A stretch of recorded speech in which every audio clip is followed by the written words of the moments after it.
Allow me to acknowledge the presence of the Deputy Governor in charge of administration at the Bank of Zambia, Mrs. Reka Muhango. Interim Statistician General at Zambia Statistics Agency, Mr. Mulenga Mosepa. Director of Economics at the Bank of Zambia, Dr. Jonathan Chipili. Director of Policy and Planning at Zambia Development Agency, Mr. Innocent Melu. Ladies and gentlemen, good morning. Welcome to the dissemination of results of the 2021 Foreign Private Investment and Investor Perception in Zambia. The workshop, as you may already be aware, is aimed at disseminating results on the magnitude, types, sources, and direction of foreign private investment for 2020 and the first half of 2021. The results will also cover investor perception on the investment climate in Zambia. Allow me to acknowledge the presence of our online audience who have joined this meeting through Microsoft Teams. We appreciate your presence. Our guest of honor this morning is the Deputy Governor in charge of administration, Mrs. Reka Muhango, who will present the opening remarks.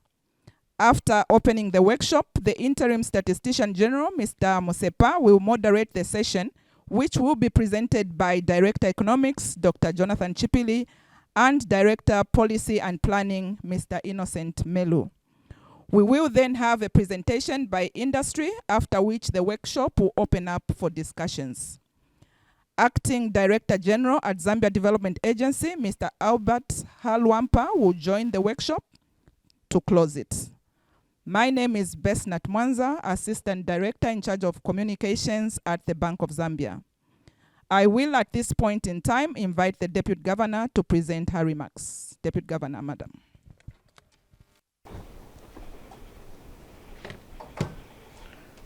Okay, good morning, everyone. Permanent Secretary is present, the Chief Executive Officer, Zambia Development Agency, the Interim Statistician General, Zambia Statistics Agency, ambassadors, high commissioners, and representatives of the development partners, captains of industry, distinguished invited guests, members of the media, ladies and gentlemen. It is my pleasure, on behalf of the Governor of the Bank of Zambia, to welcome you all to this virtual dissemination workshop of the results of the private sector foreign investment and investor perception survey undertaken in 2021. The ongoing global health crisis has demonstrated the crucial contribution of technology and innovation to addressing challenges brought about by COVID-19. In this regard, this workshop is being held virtually to allow participants follow deliberations from the safety of their own space. We are grateful to you all for finding time to join this virtual meeting.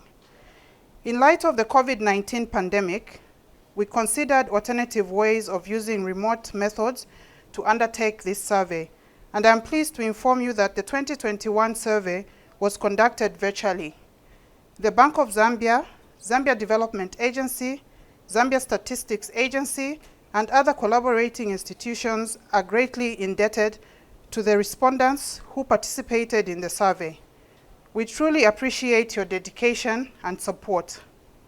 Let me take this opportunity to thank the Balance of Payments Technical Committee, comprising the Zambia Statistics Agency, Zambia Development Agency, Bank of Zambia, and other collaborating institutions for successfully conducting the 2021 survey. Ladies and gentlemen, this survey response rate was 54%, a slight reduction from the 56% recorded in the 2020 survey. We were cognizant of the restricted working arrangements induced by COVID-19 and extended the survey period to accommodate a larger number of enterprises who took time to respond.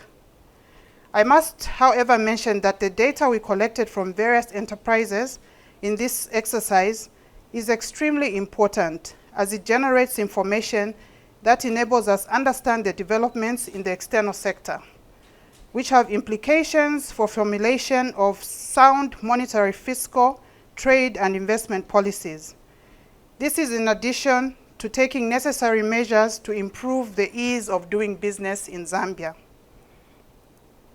The 2020 survey summarizes the magnitude, type, sources, and direction of the private sector foreign capital for the year 2020, and the first half of 2021 included as well, as investor perceptions on the investment climate of this country. Let me now turn to the highlights of the survey findings, which is the subject of our discussion today. Distinguished ladies and gentlemen, in 2020, the stock of private sector foreign liabilities declined by about 5% to 21 billion US dollars. This was due to the fall in the stock of foreign direct investment owing to valuation effects on equity, mostly held by the mining and quarrying sector. Nonetheless, FDI continued to account for the largest share of the stock of private sector foreign liabilities. Private sector external debt, which accounted for about 80% of foreign liabilities, increased by 5% to 17 billion US dollars due to revaluation changes in non-US dollar denominated loans, predominantly in the electricity, manufacturing, information and communication, as well as real estate sectors. Esteemed invited guests, in terms of flows, overall net foreign liability outflow of 74 million US dollars were recorded in 2020 against net inflows of 357 million dollars in 2019. This was due to loan repayments to non-affiliates by the mining, manufacturing, electricity, as well as wholesale and retail trade sectors, and the reduction in currency holdings by non-residents in domestic deposit-taking corporations. However, FDI liability inflows amounted to $200 million compared to $860 million in 2019.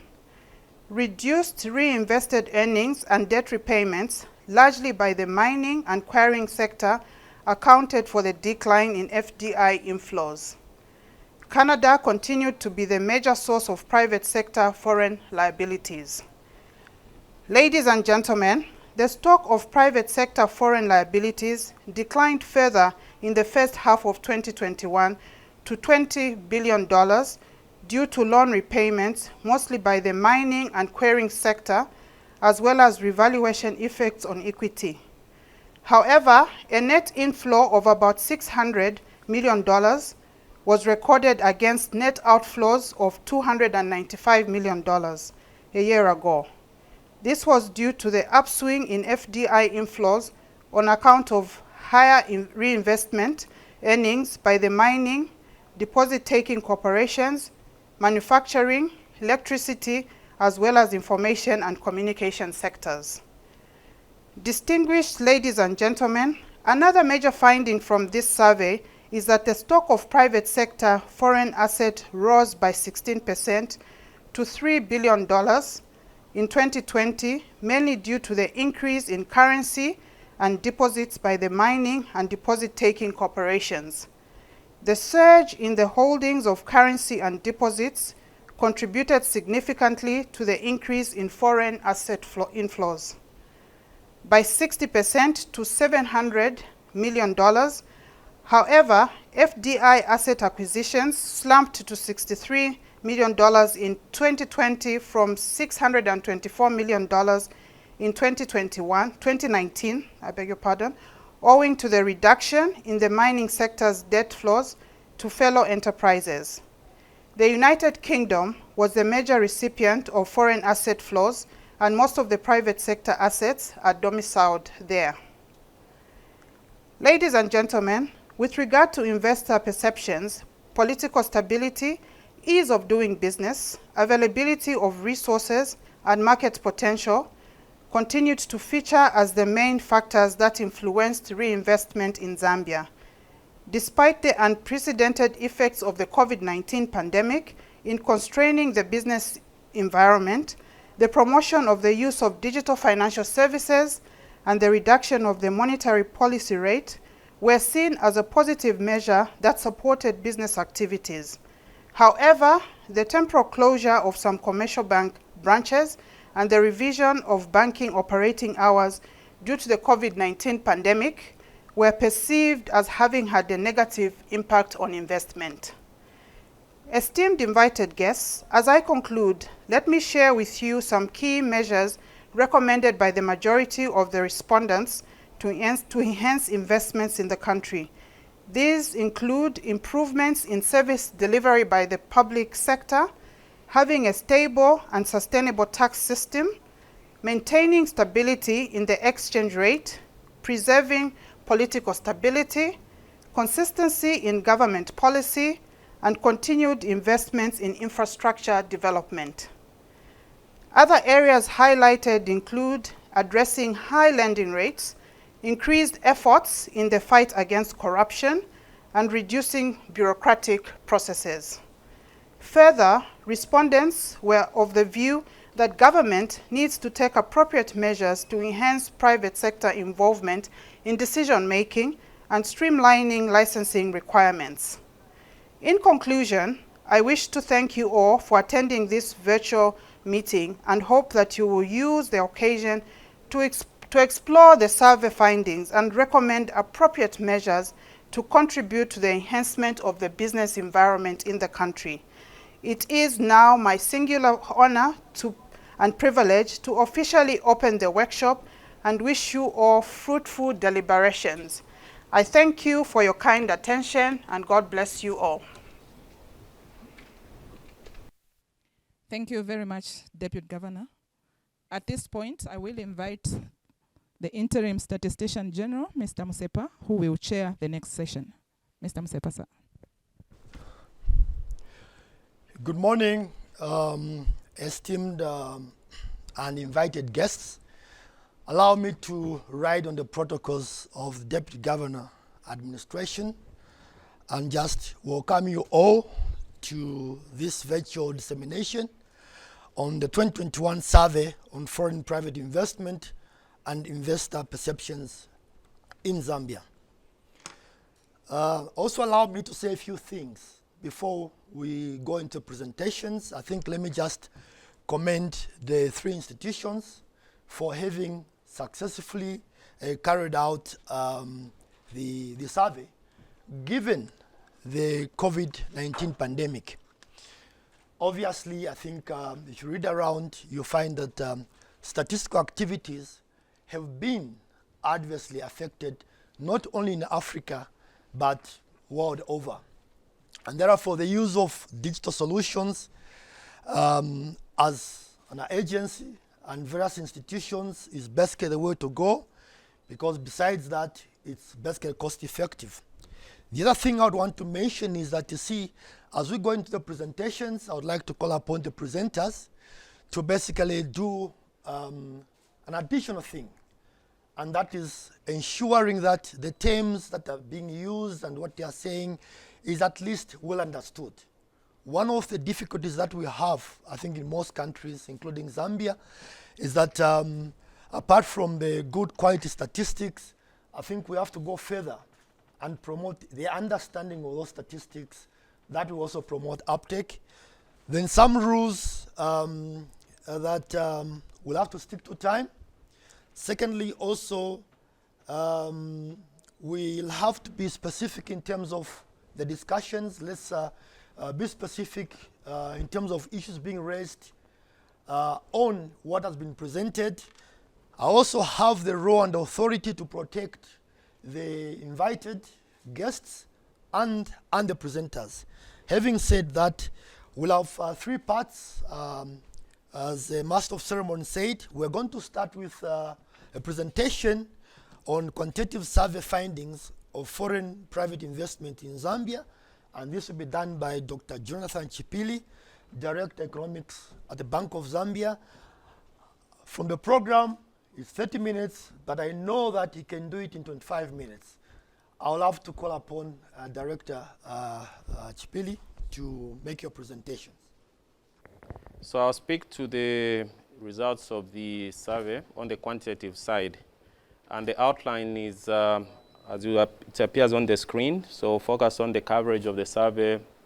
We'll look at what's happening to trends at global level in terms of FDI. We focus now locally on what's happening to the private sector in terms of the liabilities, the assets, and then we'll give a conclusion.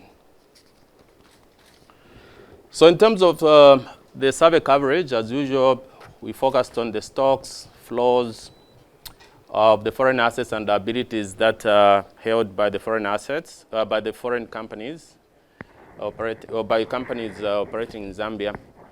And also we focused on the investor perception for the 2020 and the first half of this year. The latter part will be discussed by my colleague from ZDA. In carrying out this survey, we followed international standards, and we targeted 250 enterprises, but we are fortunate only to have 135 companies respond, and this represents a response rate of 54%, which is lower than what was recorded in 2019 at 56%. If you look at the results, we are grateful to the deposit-taking corporations, electricity subsectors who responded in full. 100% was recorded from these sectors. But if you look at the real estate, there was an improvement. We got almost 67% response from there, and then the other companies followed. So at global and regional level, in terms of the trends in FDI, what we note is that based on the report produced by UNCTAD, which is the World Investment Report of 2021, what we note is that in 2020, FDI flows declined by 35% to 1 trillion. And the reason is because of the decline in FDI inflows, mostly by developed and transition economies. And this was attributed to the slowdown in new and existing investment projects, again attributed to COVID-19. Africa was not spared. FDI flows declined by 16%. If you look at the chart, we are now talking of 40 billion in 2020 from 47 billion the previous year. And the reason for this is that there isn't much going on in Africa in terms of greenfield projects which attract most of FDI. But the picture is not bad going forward. We are expecting a recovery of FDI flows in 2021 to the extent of 10 to 15%. And by 2022, next year, we're expecting FDI flows to rebound to the 2019 level of $1.5 trillion. This recovery is based on optimism that the extent of COVID-19 will not be severe, and also that there will be rapid economic growth as projected by the WOMOF and other institutions, and there's broadly high investor confidence going on. But this also comes with risks. It comes with risks which relate to COVID in terms of duration and severity, and also to the extent that access to vaccine is not equal. So coming to the companies operating in Zambia, private companies operating in Zambia, how did they fare in terms of foreign liabilities? So if you look at the stocks, what we notice is that the stocks have been, liabilities have actually been declining since 2019. For 2020, they dropped to $21 billion from almost $25 billion in 2019. And we see a further reduction this year to almost $20 billion, the first half of this year, $20 billion. And the reason for that is because of the fall in the FDI stock. And you note that FDI accounts for the largest share of the private sector foreign liabilities at about 77%. And the reason why FDI stock declined is because of revaluation effects on equity and also loan repayments, mostly by the mining and the quarrying sector.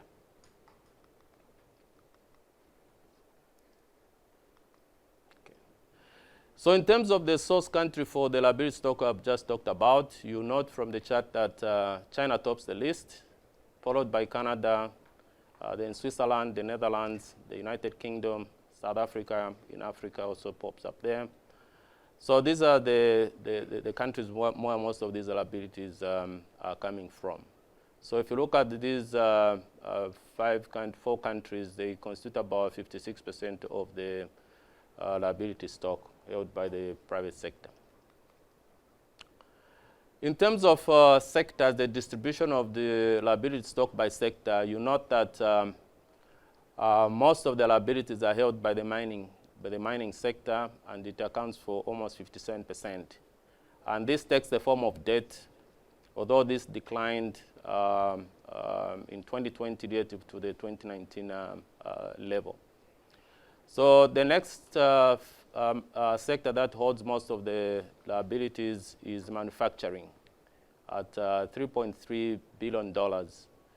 And this is followed by wholesale and retail, agriculture sector, and then we have deposit-taking corporations. Real estate also features down the ladder.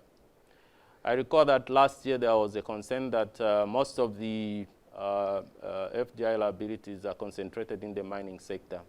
But you note from this chart that agri still features. It's fourth on the tier there. So there's still some FDI coming into the agriculture sector. That was a concern that was raised last year. But what you note is that overall FDI declined in 2020. Again, this is attributed to the mining and quarrying sector, electricity, transport, ICT, and tourism sectors, not receiving as much as was the case in the previous years. But if you look, what I talked about were stocks of the $21 billion. But if you now look at the actual flows in terms of FDI liabilities, last year, you note that there was a decline of FDI flowing into the country, which was again attributed to mining and quarrying, electricity, transport, ICT, and accommodation sectors. So, but the sectors that received FDI flows in terms of liabilities last year were manufacturing, real estate, deposit-taking corporations. Agriculture again pops up there. $30 million came through. If you compare to manufacturing sector, which got almost $130 million, it's not very bad in terms of what came in relative to the concern that was raised last year. So in terms of the debt stock, because this forms part of the private sector foreign liabilities, you note that 80% of the foreign liabilities is held in form of debt. And what you see from the chart is that this went up to almost $17 billion. This is the debt stock which is held by the private sector operating in Zambia. So $17 billion was the debt stock in 2020 compared to almost $16 billion in 2019. So the increase of almost 5% in 2020 of the debt stock was due to revaluation changes in the non-US dollar denominated loans.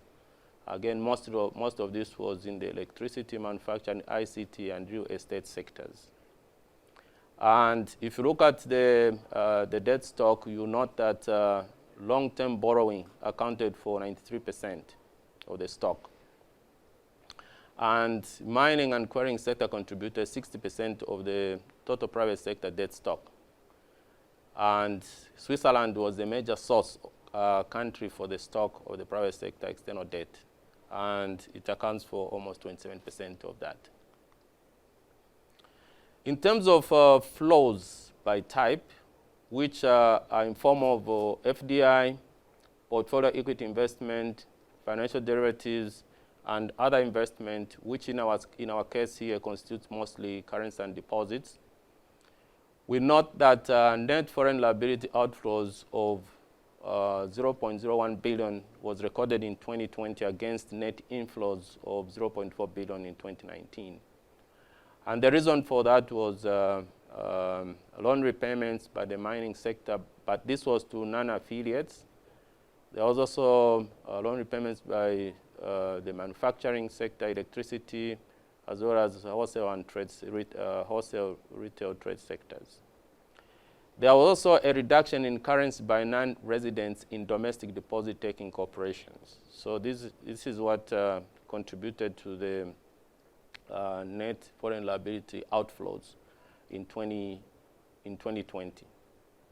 But FDI inflows were 0.2 billion in 2020 compared to 0.9 billion dollars the previous year. So you note that the flows in FDI were lower in 2020 compared to 2019.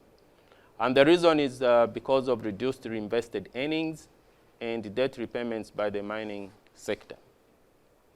But in contrast, net inflow of $0.6 billion was registered in the first half of this year against outflows of $0.3 billion a year ago. So the inflows were driven by the increase in FDI inflows on account of higher reinvested earnings by the mining sector, deposit-taking corporations, manufacturing, electricity, and ICT sectors. So if you look at FDI liability stock by source country, you note that most of the FDI liability stock were from Canada, you can see from the chart there, China, Switzerland, and the Netherlands. And these countries represent about 61% of the FDI stock. And the FDI stock continues to be dominated by large mining investments from Canada, Switzerland, Australia, China, and the UK. So that completes the story regarding foreign sector liabilities. So liabilities declined. What happened to the private sector foreign assets? Starting with the stock, what we see is some recovery to $3.2 billion from $2.8 billion the previous year. So this represents an increase of 16%. And what pushed up this asset stock was currency and deposits by the mining and deposit-taking corporations. So again, the mining sector keeps coming up, and the deposit-taking corporations keep coming up as key drivers of what's happening to the private sector in terms of their foreign liabilities and foreign assets. So because of the currency and deposits, here you note that these form part of the other investment category of categorization of the foreign liabilities and assets. So this takes up the largest share of almost 63%. And out of the 3.2 billion, 2 billion of these assets are held in currency and deposits. And FDI at about 1.1 billion represents 34% of the total asset stock. So besides the 2 billion, 1.1 billion is in form of FDI. So companies operating in Zambia also invested to the extent of $1.1 billion abroad. So if you look at the FDI assets by sector, you note that most of these assets are held by the mining sector, followed by manufacturing, then follows wholesale and retail trade, deposit-taking corporations, and then ICT, and then the rest of the sectors follow. The agri sector, again, which raised concern last time, again features on the ladder. Okay. In terms of destination, so in short, where are these Zambian companies investing their assets? So the bulk of their assets are held in the United Kingdom. Okay, and this is where broadly about close to 50% of their assets are held. This is followed by Switzerland. Then in Africa, we have South Africa. We go back, we have the US. Then we have Tanzania, then France, Mauritius, and a bit in China. We've got a smaller amount in the DRC as well. In terms of assets by type, which could take the form of FDI, other investments, again, this is currency and deposits, financial derivatives, portfolio investment. You note that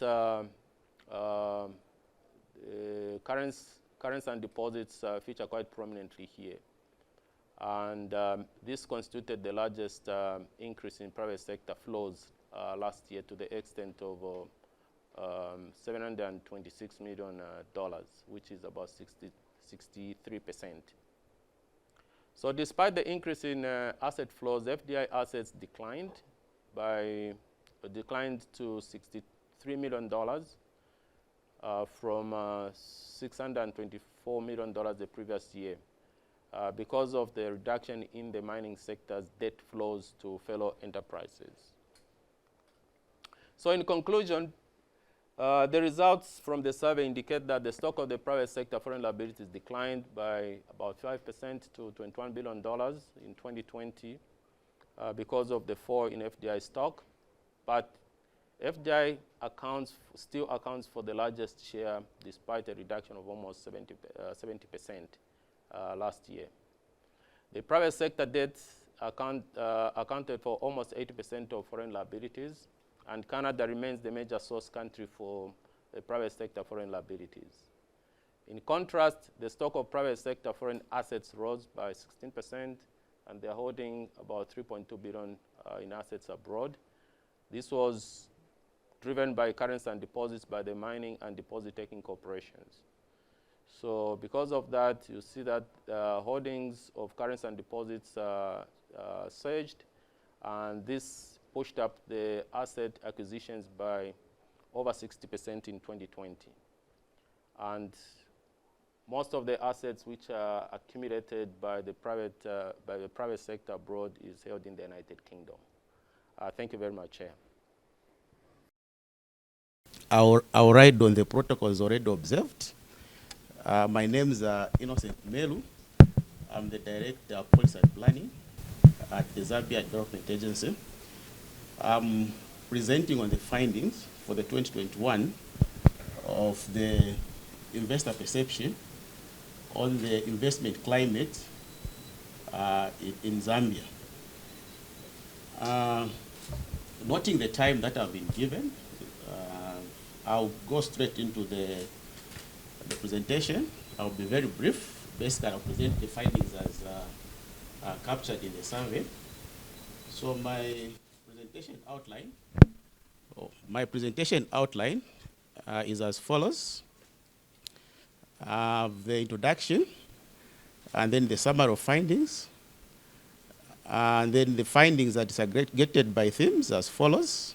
We have the international trade orientation, the investor pull factor, constraints. I need to be close. Okay. Thank you. Okay, so I'll run through the presentation outline. So I have the introduction, the summary of findings, and then the findings are disaggregated as follows. We have the international trade orientation, the investor pull factors, constraints to increase the investment, financing sources, government fiscal policy measures, global events. Here we are talking about the effect of the COVID-19 pandemic, and then the monetary policy measures, service delivery by government institutions, the ease of doing business factors, investment promotion efforts, overall investor perception, and then the outlook. So in terms of the introduction, this presentation basically highlights investor perceptions regarding issues that influence the investment and business environment in Zambia. It assesses the overall foreign investor perceptions for 2021 and also shows how disaggregated perceptions on particular themes pertaining to the investment climate in Zambia have evolved during the period under review. So 101 investors participated in the perception survey from a target of 250, giving a response rate of 40.4%. In terms of the summary of the findings, overall, investor perceptions were negative in 2021, and then key contributing factors included government institution service delivery and effectiveness of government fiscal policy measures. This gave an overall investor dissatisfaction of negative 21.6% according to the Net Promoter Score metric that is being applied to this survey for the first time and will be explained later. I go to the findings. On international trade orientation, the study reviewed that the majority of respondents were predominantly importers. That is at 41.8%, while 17.3% were predominantly exporters. 40.8% were neither exporters nor importers. In terms of markets for the products, 82% produced for the domestic market, 6.7% for the regional markets, that is SADC and COMESA, 5.6% produced for the Asian market, and then 3.3% produced for Europe, whilst 1.1% was attributed to the rest of Africa. In terms of benefits of membership to COMESA and SADC, 57.4% and 55.4% of the respondents surveyed indicated that the market access was the main benefits of membership to SADC and COMESA, respectively. Then access to raw material inputs was rated as the second largest benefits of membership to SADC and COMESA by 56.6% and 55% of respondents, respectively. On awareness of the Africa Continental Free Trade Area, the majority of the respondents, that is 53%, surveyed indicated that they were aware of the Africa Continental Free Trade Area. The findings further reviewed that there was a significant improvement in awareness from 41% in 2020 to 53% in 2021.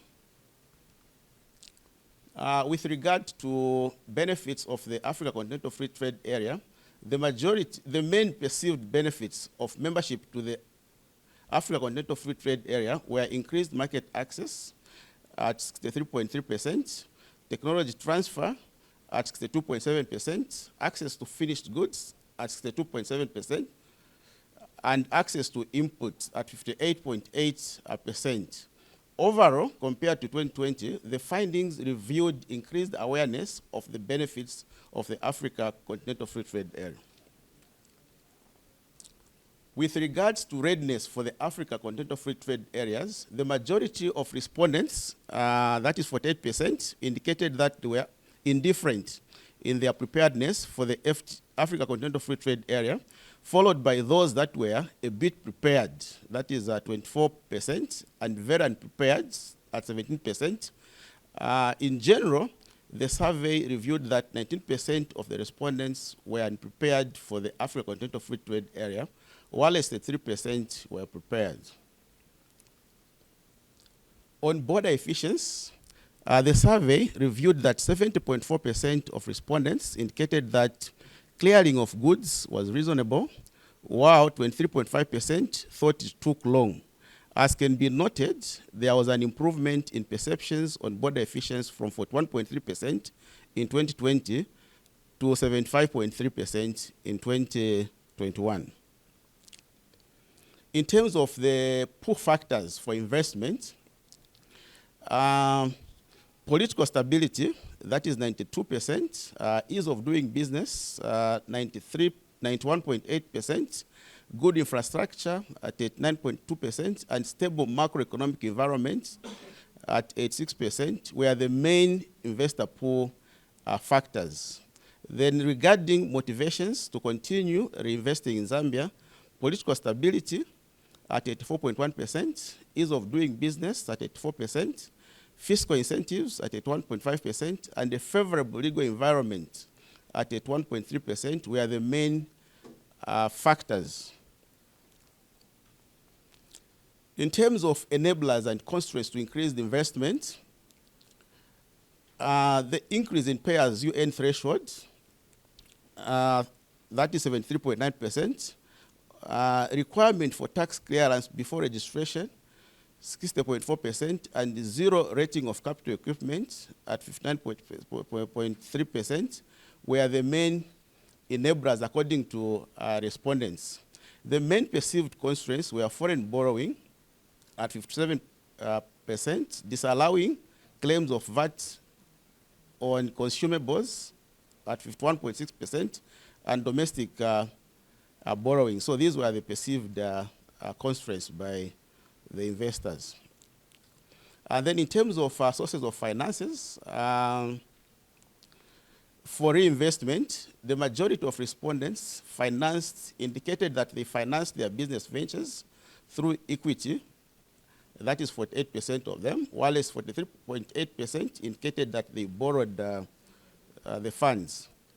On government policy measures, the effectiveness of government policy measures, infrastructure development, and creation of a conducive governance environment were viewed positively by 82.5% and 75% of the respondents, respectively. In terms of the effect of the COVID-19 pandemic on businesses, the respondents indicated that the main areas that it negatively affected were access to finished goods and services, that is 68%, access to raw materials, that's 7.3%, and access to markets at 67%. Then on government response to the COVID-19 pandemic, the majority of respondents gave a rating of average 73%, followed by respondents that perceived it as bad at 19%. Then respondents that thought government's response to the COVID-19 pandemic was good. So 80% of them indicated that government's response to the COVID pandemic was good. Then in terms of government monetary policy measures, the central bank's encouragement of digital financial services and the reduction in the policy rates were viewed positively by 76.8% and 68.4% of respondents, respectively. Then on government delivery, on service delivery by government institutions, the highest rated government institutions were PACRA at 75.8%, Bank of Zambia at 68.4%, NAPSA at 58.8%, and ZRA at 58%. In general, average perceptions of the effectiveness of public institutions marginally declined from 40.1% in 2020 to 38.3% in 2021. On the ease of doing business factors, overall perception on the ease of doing business improved from 43.5% in 2020 to 48.4% in 2021. In terms of investment promotion interventions, enhancing business registration processes, trade and investment facilitation were perceived as the most effective by 57.3% and 52.1% of the respondents, respectively. On overall investor perceptions, the Net Promoter Score, which is a scientific measure of satisfaction, that is computed. I think for this one, it's just an explanation of how the Net Promoter Score is computed, which gave us an overall perception of negative 21.6 in terms of how we are doing on the investment climate in Zambia. So investor outlook and prospects. 53.6% indicated that they would expand their business operations, while 44.3% indicated that they would maintain current levels of production, and 2.1% indicated that they would scale down on production. On expansion strategies, so lastly, on investors' planned expansion strategies, the expansion of existing facilities and the acquisition of machinery and equipment were the main strategies that would be used by 80.9% and 69.4% of the respondents, respectively. I thank you. At this point in time, I'll call upon Mr. Ndala, is the CFO for EcoBank, to come and share a few words. Mr. Ndala, you have 25 minutes. If you can do it in 20 minutes, the better. We're trying to save time now for the audience to participate and make contributions. Thank you very much. Thank you, Chair. I might not take 25 minutes. I'll try to be as quickly as possible. So thank you for inviting EcoBank to the forum. I'll just run through a few insights. I think we have a journey where we're coming from, and I'll just run through what we've done as a bank and the investments that we've made as an institution and the support that we've given to the private sector, specifically the SME sector, just in promoting growth in the 5-year period. So just going to the presentation. The presentation will typically speak on the experience as a bank, then our digital drive, which has largely been driven or been drawn to spur growth, and then the step in the future. So just to speak to our trajectory in the last 5 years, the bank has recorded growth in terms of its revenues. Also, if you look at our bottom line, we've also recorded some stellar performance in the last, especially in the last 2 years, and this is typically supported by the investments that we've largely made on the digital side of things. As a bank, I think we've pride ourselves as a digital bank. And in the last couple of years, especially in the last 4 years or so, we did undertake a deliberate step to ensure that we invested a lot in our digital platforms. This cut across our mobile applications and our partnerships that we've had with other institutions just to drive aegis banking. For instance, I think in the last 3 years, we've been driving a partnership with our colleagues Kazang. We have about 16,000 agents across the country, and this is 24/7 just to support both the consumer space and the commercial space, which largely constitutes of our informal sector, as well as the corporate space. When you look at our loan growth, that demonstrates the support that the bank has continued to invest in all sectors across the market. So this, if you look at our performance from 2019 to 2020, that growth typically speaks to the support that we're giving to sectors across the market. So if I move on to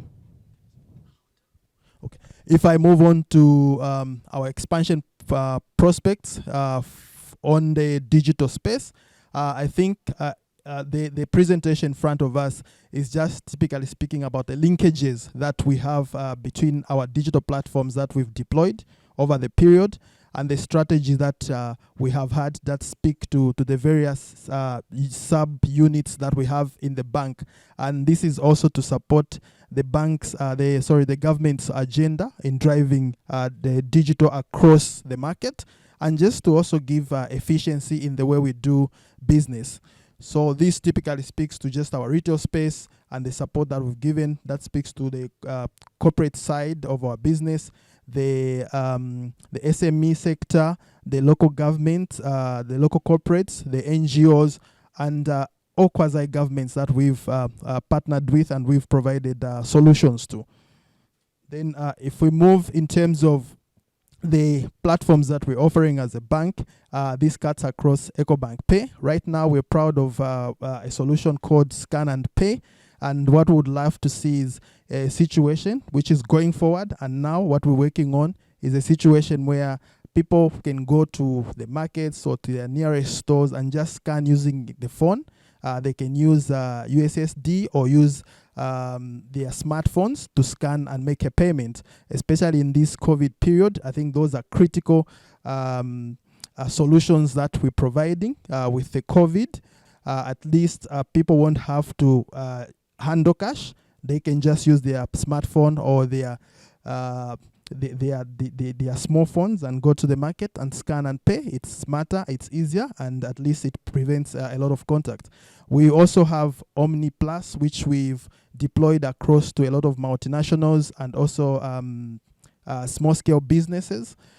We have bank collections, mobile collections, internet banking, cash in transit, and POS machines across a lot of stores and so on and so forth.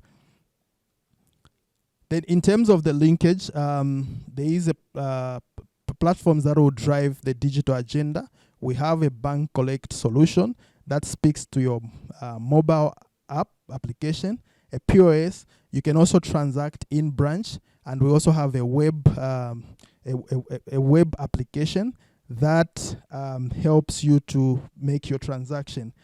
This web application, we have a partnership with ZRA, for instance, NAPSA, and CBU. So that allows, for instance, if you speak to CBU, it allows the student to make payment from the comfort of their home before they go to school, and confirmation can be made. So these are smart solutions that are meant to make business very easy and cheaper at the end of the day.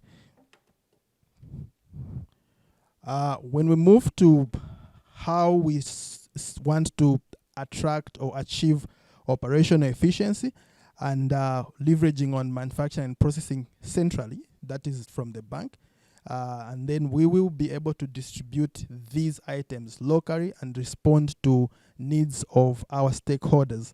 So what we are looking at is we want to distribution should be the leadership.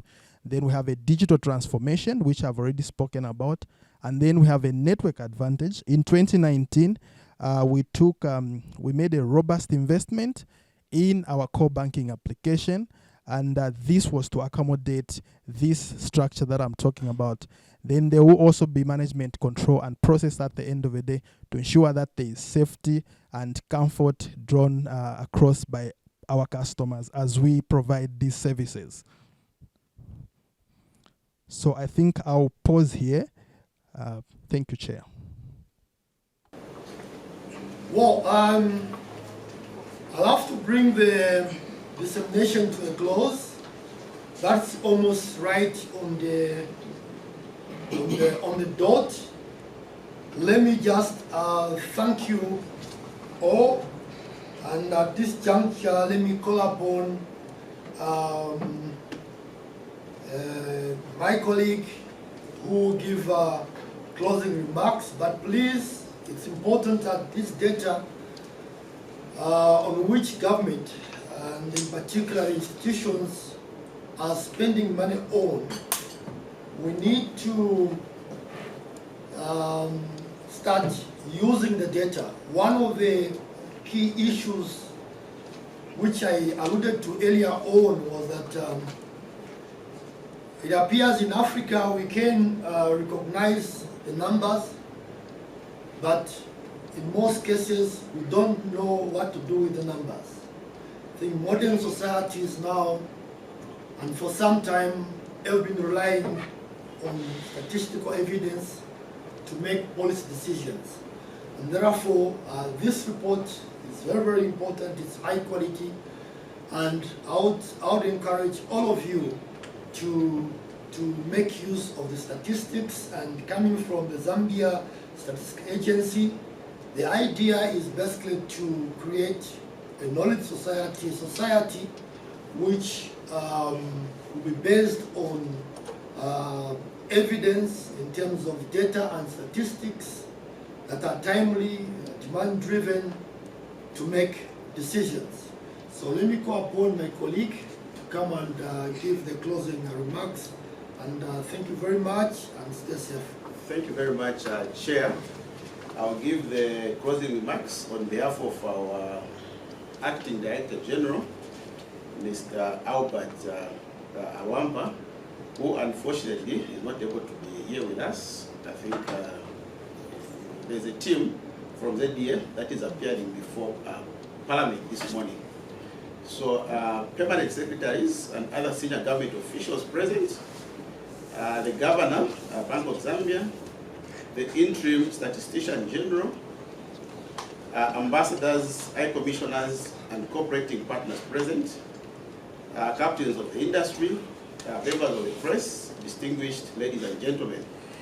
The findings of the 2021 Foreign Private Investment and Investor Perception Survey have been well presented and discussed.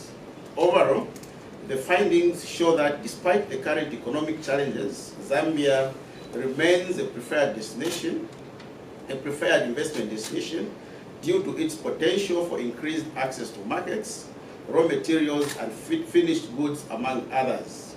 Notwithstanding its competitiveness in the global FDI market, investors indicated that foreign and domestic borrowing remained significant challenges that negatively affected their plans to reinvest in the country.